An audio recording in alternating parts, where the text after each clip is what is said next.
Hi, I'm Sanjay C. This is the second video in a short series showing you how to record music at home with the Universal Audio Volt audio interface. In this second video, I'll show you how to record vocals. And since you've got the Volt interface, you've got a couple more bells and whistles than the average interface. Yep, I'll cover the vintage preamp mode, which will give you the sound of a classic Universal Audio tube mic preamp. And we'll also check out the 76 compressor to help you get closer to a polished recording right off the bat. In fact, I use them both on my vocals for this song. Summer days gone by, red sunset, palm trees, dreaming of the nights in July. Never be the same. If you haven't watched the first video in this series, make sure you do that because I cover setup, software installation, and registration. All right, let's get started.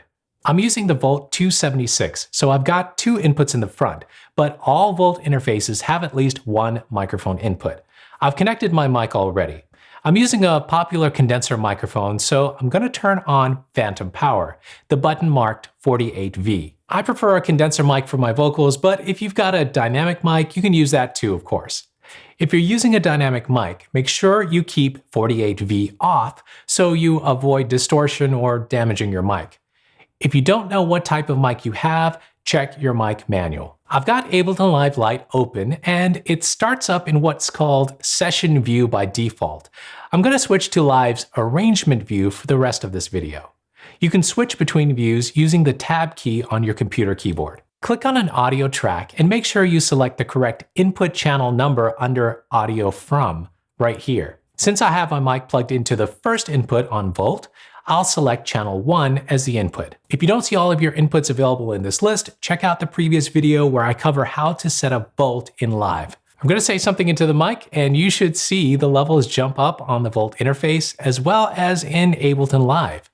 I have a few tracks already recorded in my live session. It's a song I've been working on, so I'm going to record some vocals now. I want to hear the tracks I've recorded while I'm singing into the mic, so I'm going to use the direct monitoring feature on Volt. Direct monitoring lets you monitor your inputs directly from your Volt without any additional delay, along with the playback from your DAW or other applications.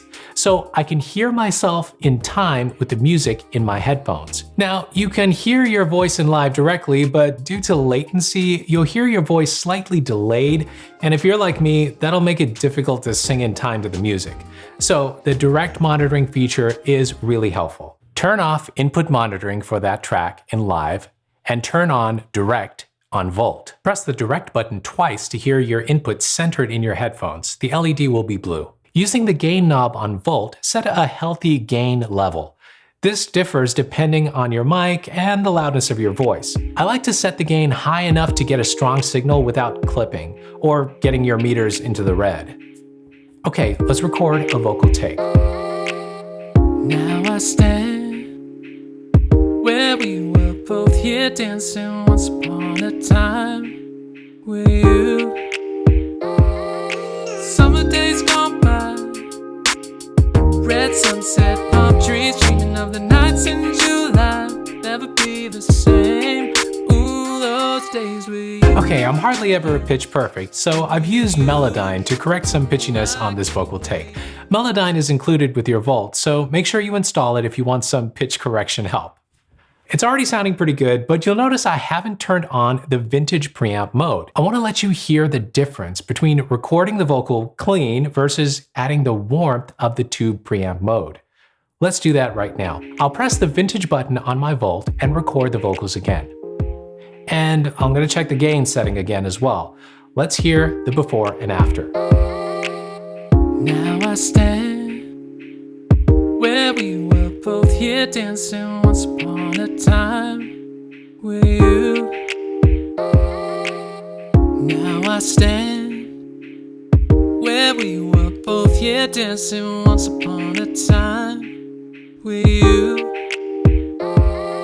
Summer days gone by, red sunset, palm trees, dreaming of the nights in July. Never be the same. Ooh, those days with you. Too cool. Having the vintage button really gives you two types of tone options when you record. You don't need to use the vintage mode on everything, but it's nice to have multiple sonic flavors to choose from while recording. Now with this recording, I can start adding delay, reverb, EQ, and compressors right in Ableton Live, but wait, if you have a Volt 76 interface, you've got a compressor built right in. Let's try that next. A compressor is used to control the dynamic range of your recording. It minimizes the difference between the loudest and the softest parts of the recording. This is especially important with vocals because if you're like me, you don't have perfect control of your volume when you sing. The 76 compressor included with Volt 76 interfaces emulates the sound of a classic Universal Audio 1176 compressor. And it's gonna get you closer to a modern polished sound really quickly. You've got 3 settings for the 76 compressor for vocals, guitar, and a fast compression setting, which is great for drums.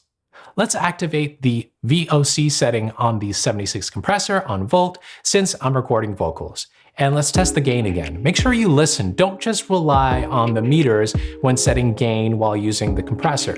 If you're hearing distortion, pull the gain down a bit. All right, let's record again. Now I stand where we were both here dancing once upon a time with you. Summer days gone by, red sunset, palm trees, dreaming of the nights in July. Never be the same, all those days with you. You'll notice that loud passages I sang don't stick out as much anymore. And when I play the vocals in the mix, everything is audible. All right, I'm pretty happy with this take, but we could improve the rest of the song. I'll cover how to use Ableton Live instruments and effects and some of the plugins that are included with your Volt interface. And we'll record a guitar part using Volt in the next video. I'm Sanjay C for Universal Audio. I'll see you in the next video. All those days with you.